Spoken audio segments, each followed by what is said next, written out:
The gloves are off between India and Donald Trump. No more pretense of friendship, no more ambivalence. The US president has chosen war. What's worse, he's not just attacking India, he's cozying up to Pakistan. It's been a hectic 24 hours, so first let's unpack what happened. Yesterday evening, Trump posted on social media. He announced 25% tariffs on Indian goods. This new rate will kick in tomorrow, which is when his tariff deadline expires, August 1st. But as always, Trump did not stop with a simple announcement. He added adjectives and insults. In fact, let me quote from his statement. India's tariffs are far too high, among the highest in the world, and they have the most strenuous and obnoxious non-monetary trade barriers of any country. Trump listed out other issues as well. He complained that we bought weapons from Russia. He complained that we bought Russian energy. So in addition to the 25% tariff, he threatened penalties. Naturally, Indians were incensed. We saw the USA as a strategic partner. We also engaged with Trump in good faith. No retaliation, no aggressive remarks. India sought to address Trump's concerns. And what did India get in return? Unilateral tariffs and insults. The day ended with a reaction from India. The government said it was studying Trump's announcement, which brings us to today. Trump was posting on social media again. Listen to what he said. I don't care what India does with Russia. They can take their dead economies down together for all I care. Now, a couple of points to note here. First, you are factually wrong. India is the fastest growing major economy in the world. If anything's dead, it is Donald Trump's approval ratings. And secondly, you're flip-flopping. Yesterday, Trump warned of penalties because India bought Russian goods. Today, he says he doesn't care what India does with Russia. So which is it? Trump keeps saying that India is his friend, but his actions suggest otherwise. As you know, Prime Minister Modi is a friend of mine, but they don't do very much business in terms of business with us. They sell a lot to us, but we don't buy from them. You know why? Because the tariff is so high. They have one of the highest tariffs in the world.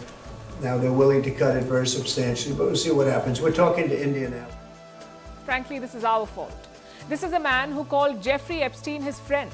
So clearly, the word doesn't mean a lot to him. And speaking of toxic friends, America is rekindling with an old toxic flame. I'm talking about Pakistan. Trump has struck a deal with Islamabad. Again, let me quote from his statement. Pakistan and the United States will work together on developing their massive oil reserves. We are in the process of choosing the oil company that will lead this partnership. Who knows, maybe they'll be selling oil to India someday. That's a twin affront. First, he strikes a deal with Pakistan and then he suggests that India buy oil from Pakistan. But this move is not backed by data. Pakistan has 353 million barrels of oil reserves. They rank 52nd in the world. I'll repeat, 52nd. They make up only 0.021% of global reserves. And yet Trump says Pakistan's reserves are massive. I wonder where he got that from. Maybe the same book that told him that windmills cause cancer. The question is, what is driving Trump's pivot? Why is he snubbing India and partnering with Pakistan? Well, we can think of three reasons. Number one, Trump has personal stakes in Pakistan. His family firm has signed a crypto deal with Islamabad, and since then things have moved into overdrive. Reports say Pakistan is fast-tracking their crypto rollout. They want to integrate crypto assets into their financial system. Chances are Trump's firm will play a role in that. So that's the first reason. Reason number two, that could explain this pivot. Pakistan is subservient to Trump.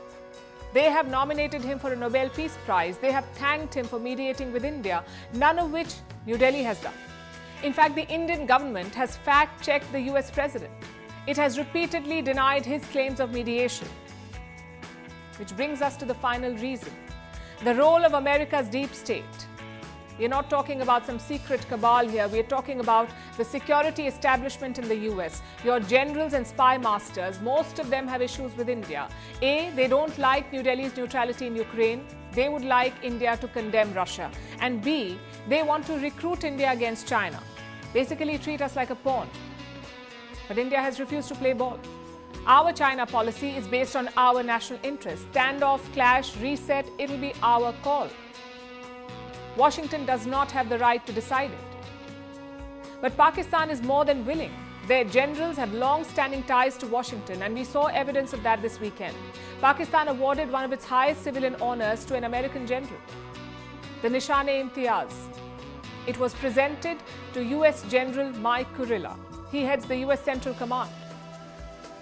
He recently praised Pakistan as a phenomenal partner. So simply put, the US deep state wants India to be a lackey, but India is unwilling to be one. And even on tariffs, New Delhi has fought for its interests. How? Well, that's our next story.